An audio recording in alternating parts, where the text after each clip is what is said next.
when you start in No Man's Sky? Or what is your role within this universe? It's an interesting game because actually we'll show like 3 minutes of gameplay like we did at E3.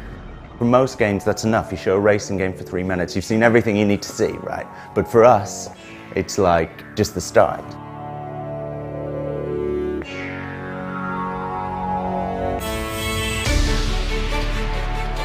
And actually a lot is possible in the game.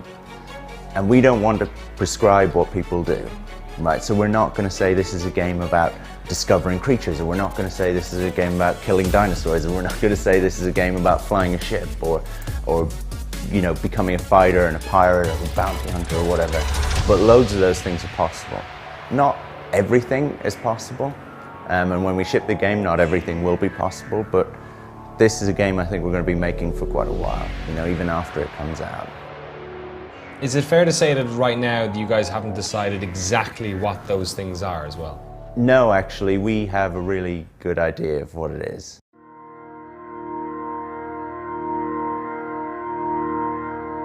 And today we're about to tell you. Welcome back to the next big game, No Man's Sky. On today's show, we're going to detail what we learned about the gameplay in Hello Games' vast universe and unveil new details about how the game might evolve over time. Is there a story? Are there quests? Can I play with others? All questions you've been asking, but all variations on one really simple question. What exactly do you do in No Man's Sky? When the game releases, every player who picks up a pad and plays is going to help us discover a little bit more. And I can't wait. You start at the outside edge of the galaxy. For a lot of people, the simplest way to describe the game, they will be trying to make a journey to the center of the galaxy. Not everyone has to do that. There's loads of other ways to play it, but that's something that people will probably do. You're going to have to upgrade your ship, your weapons, your suit. You might gather resources, you might take out other ships. You know, it's kind of there. You can imagine what kind of gameplay you're going to have. No Man's Sky is a game about space exploration. Every player connects to the game begins on a planet, alone, spread across a singular galaxy in a wider universe. Your goal? To use your resources to get to the center of that galaxy. The game doesn't end there, but something tells us you're going to be trying to achieve that goal for quite a while. So how do you do it? You start on a planet without a ship. Well, the progression in No Man's Sky is dictated by resources. You can mine for minerals on a planet's surface. Maybe you sell those minerals at a space station to buy yourself a ship. You might be millions of light years away from the nearest other human player, but there's plenty of AI in the universe of No Man's Sky. Trade vessels, colonies, space stations, many of whom would probably love to trade with you. Many others who probably want you dead. So you have things like the drones that we showed. You also have a weapon, and we've shown some of that. And what we want to get away from so desperately is, I play so many sci-fi games, and the weapon is still an assault rifle or pistol or whatever. It just blows my mind. It's like, and so the type of sci-fi that we're trying to do needs to feel futuristic and things like that. So what you have is kind of like an upgradable, this sounds really boring, but like a multi-tool. That's why people make assault rifles and battle rifles, because they sound cool. We'll call it like a battle tool or something, right? But you can upgrade it in various different ways depending on how you want to play. Say you're mining, or you're more about attacking or being an aggressor or whatever, or scanning, exploring, whatever. You can upgrade it in different ways. You know, we want that to feel futuristic and kind of reasonably powerful, and kind of defines almost like your character in some ways, in that like RPG way, if you want to get into that. And then your suit as well, you upgrade. So you'll upgrade that to have more armor perhaps, or health, or survive longer underwater or in a toxic environment or whatever. So there are, you know, things like that that I guess a core gamer is used to. There's space combat. It's seamless. That can end up being combat over the surface of the terrain. And that can also end up being combat on the terrain. A reasonable number of planets will have a pretty diverse ecology, and on some of those you have things that, you know, are dangerous to you. No Man's Sky is a game without traditional questing. If you want to travel further, you have to find the means to upgrade your ship. How you do so, that's where the freedom lies. The game isn't missions or levels or rank, the game is the journey. But it's not all emergent gameplay. There are definable ways that the game will record your progress too. You know, I said there's various different ways to play the game. We will track those various different ways.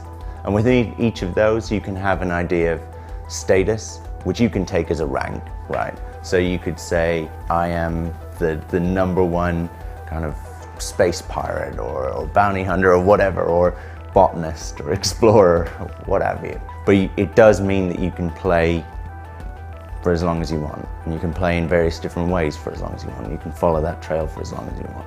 Are you a miner, a peaceful trader, a pirate, or a bounty hunter? What other professions and activities exist beyond those? Hello Games aren't really willing to give us an answer just yet, but you can use your imagination. Maybe you could just travel around taking photographs of the creatures you discover, or perhaps try and upgrade your suit so you can reach the deepest ever ocean. Or maybe you just want to spend your time attacking the main antagonist of the game. Sean confirmed that there is a malevolent force in the universe, but what that is, they're not willing to say. We kind of have something that we haven't talked about, which is like an antagonist in the universe, a kind of malevolent force, something that drives a lot of combat on the ground. Another question that keeps on coming up is there multiplayer? I mean, No Man's Sky is a game that takes all its players and throws them onto opposite sides of a vast to scale galaxy. Can you ever meet those players, and can you play with them?